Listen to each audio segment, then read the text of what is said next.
Tehran after dark and the streets changed the color. Well, this is not a crowd control. This is not policing.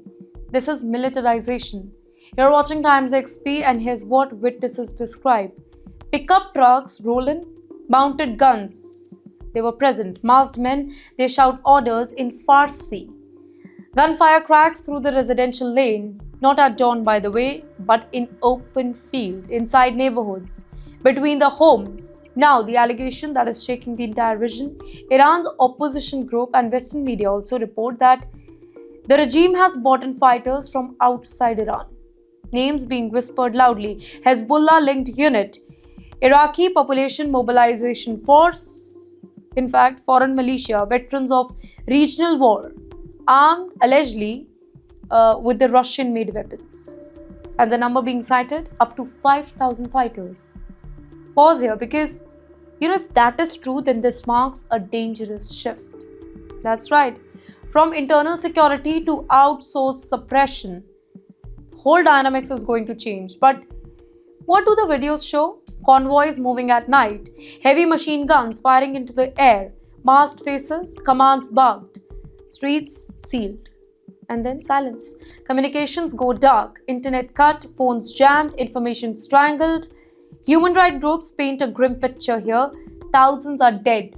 Tens of thousands are injured or detained. Arrests without any warrant. Hospitals are overwhelmed.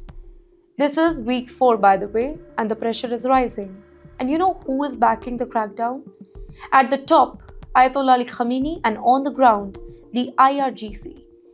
The message from Tehran's power center is blunt here. The protest must end at any cost. Then, wait, if you're so much confident, then why bring the foreign fighters at all? Because analysts point at 3 reasons. Loyalty. Outsiders have fewer local ties. Then experience. These units are trained for urban conflict. And third, deterrence. Fear spread faster than force. It's a calculation, but it's risky too. Outside Iran, alarms are ringing. Washington is watching closely. Donald Trump has issued stark warnings, hinting at consequences if the crackdown widens. Well, regional capitals are tense because when foreign militia cross the border, conflicts don't just stay contained. Zoom out. What this means? This means that Iran is approaching a fork in the road. Compromise or suffer, dialogue or dominance. The choice being made appears clear here, but the history offers a warning. Militarizing cities may quiet the streets, but temporarily. It rarely quiets the anger of people.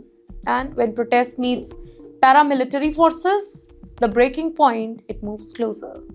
Tonight, Iran is holding its breath because this is no longer just unrest. This is a test of the state, and the outcome will echo far beyond Iran's border.